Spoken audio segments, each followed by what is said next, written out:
Good morning, everybody. Welcome back to the channel. I'm Megan, the Healing Foods Coach, coming to you live from my back garden.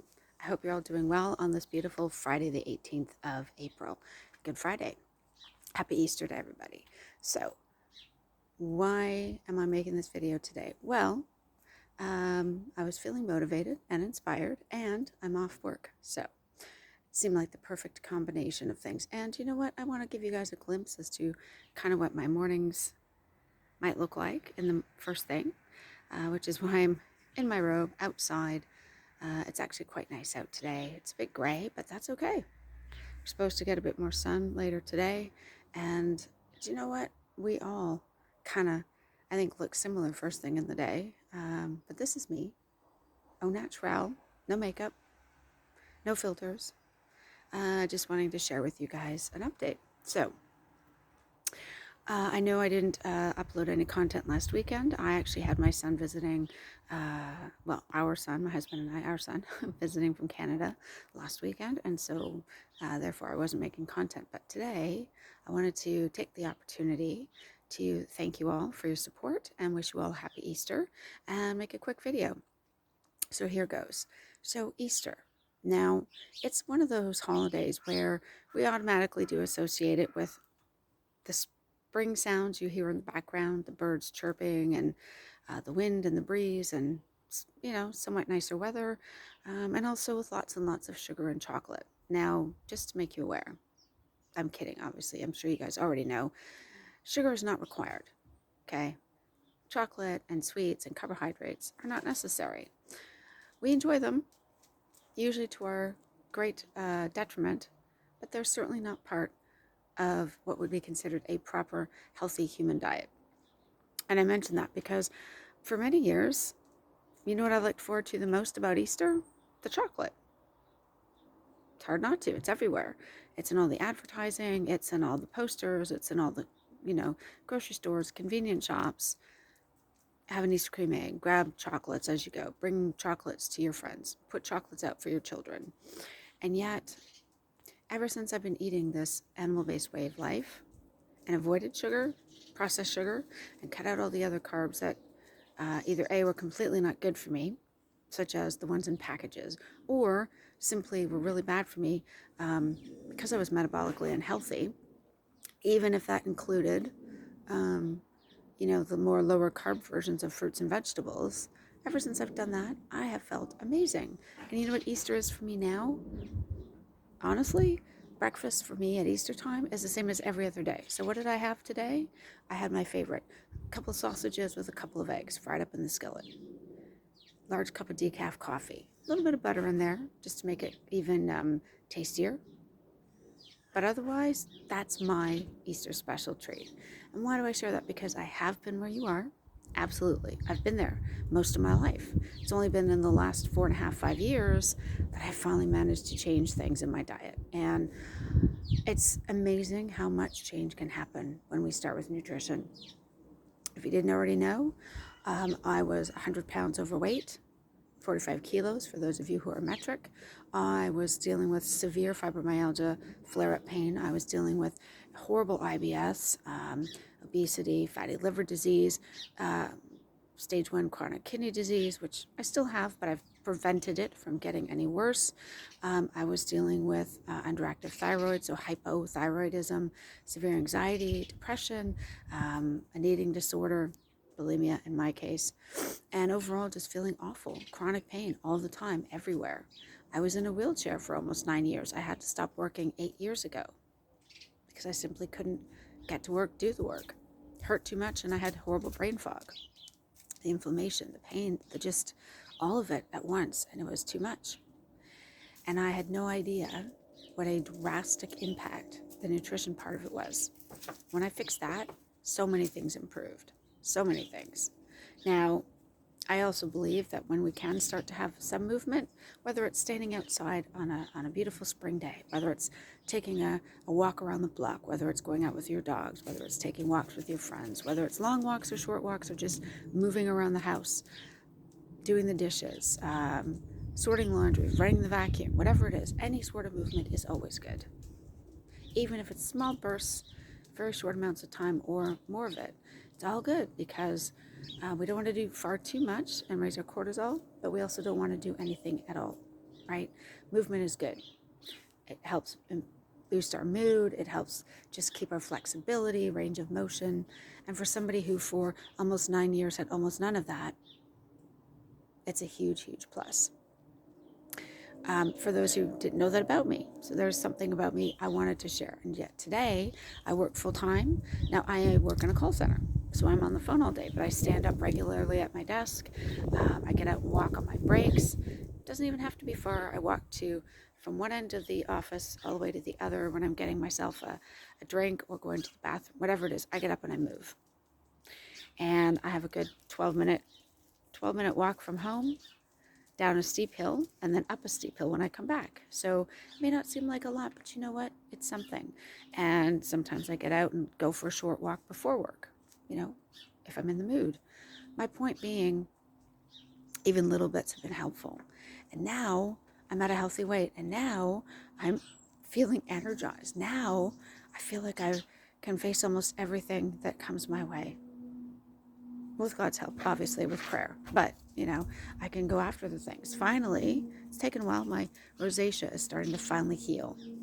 Some of these things are still a factor because I'm also in menopause. And let me just say this, for ladies who don't know this, or ladies are going through this, and maybe you're finding that you are sticking with your carnivore or your low carb, and you still find weight is creeping up, or you've lost weight and it's stalling, and you've tried everything. You've tried to reduce your cortisol by not exercising too much, or you've tried to up your energy by exercising a bit more, and nothing seems to be working. The reality is that, unfortunately, when it comes to menopause and our hormones, it's still going to be difficult. Even if we're doing all the other things right, the hormone chaos of menopause will still throw a wrench into things. However, I do know from the research I've done, from the wise women that I like to follow on this space, including Dr. Elizabeth Bright, including Dr. Lisa Wiedemann, including some helpful tips from Kelly Hogan and others, and even some helpful insights from Dr. Ken Berry, is that this too shall pass. And eventually our hormones will regulate once again, once we're through the menopause. And for many of us, that is actually when any menopause weight that we gain, even if we're being strict, super, almost lion diet carnivore, we can still gain weight. We can still have symptoms, okay? However, they will eventually go away. As to when, who knows? So there is hope. But I am not about to throw out 3.5 years of incredible progress just because for the past year I've been dealing with menopause symptoms. It's not worth it. They'd be so much worse if I was eating the kind of carbs and processed foods that I used to. So, and you know what? Going low carb or even full carnivore is so beneficial for so many people. Now, I know there are lots of people who can eat and enjoy all kinds of low carb fruits and vegetables and thrive, and they are lucky, because I miss berries. I miss my berries. I do. With a bit of yogurt, I don't eat dairy, lactose issues, but I used to, and I miss it, especially as we head into spring. Blueberries, strawberries, and Greek yogurt. Oh, geez, I miss that. But not worth the consequences. Not worth the IBS intolerance consequences that will come. However, if you can eat those things and feel great and thrive, go for it. Seriously, why not? But I will say that anybody can follow a low carb, keto carnivore approach and have success. My son, my older son, who has autism, he's 24, he's very independent, and we have often just allowed him to make his own choices because we don't want to force him to do things. So that would mean we'd keep cereal in the house for him, and we'd keep bread in the cupboard so he can make his own sandwiches, right? Because either I was at work or my husband would be working, and therefore he can make his own food, so to speak. He has difficulties with operating the oven, and a lot of microwavable foods, even if they didn't have preservatives and other things in them. Okay, fair enough. Every once in a while, probably not the end of the world. But again, they're shelf stable. And so would I want him to eat those every day, all day? No, right? So he didn't realize he would go out and get himself lunches occasionally, whether that was a Tesco meal deal, so you get like a sandwich, a pack of chips, or sort of a little snacky thing, and a bottle of soda or water, right, for a discount price. And he would get those for himself, not realizing that the bread was a problem, not realizing that the chips would add up, um, you know, and he had put on weight. He's 24. He walks our dogs every day, so he's out for a couple of hours walking, but he was still putting on weight. And my husband and I lovingly explained, you got to stay away from the carbohydrates. Cut them out for now, so maybe even if he only had a single beer on a weekend, which he normally wouldn't have more than that, 1 or 2 beers. But, Fridays are takeaways. So he would get himself maybe a kebab wrap and fries, or he'd go out for burgers and fries or whatever else. And so we realized we had to change things. And so it's been 2 weeks. We don't keep bread or cereal in the house. I get up in the morning, and when I make my breakfast, I make his too, and then just put it aside for him, covered so the dogs can't get it.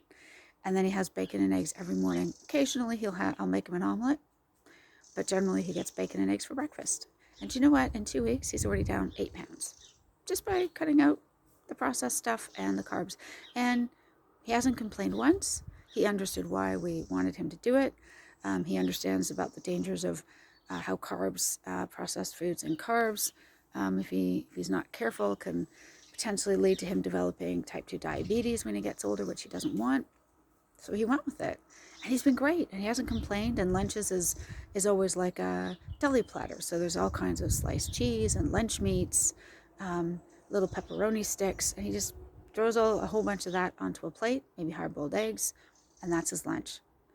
And the reason I want to share that is, one, I'm super proud of him. He hasn't complained. He's totally followed what we suggested, and he's eaten it without complaining. I mean, it helps. He's a kid who never complained about food anyways. He will eat pretty much anything and enjoy it and not complain once. So maybe once or twice, I think once or twice the whole time he might have had a burger, but he didn't get the fries. Or he's had a donor wrap, which is better than donor and the pita bread, thinner bread, whatever. And he has skipped the fries.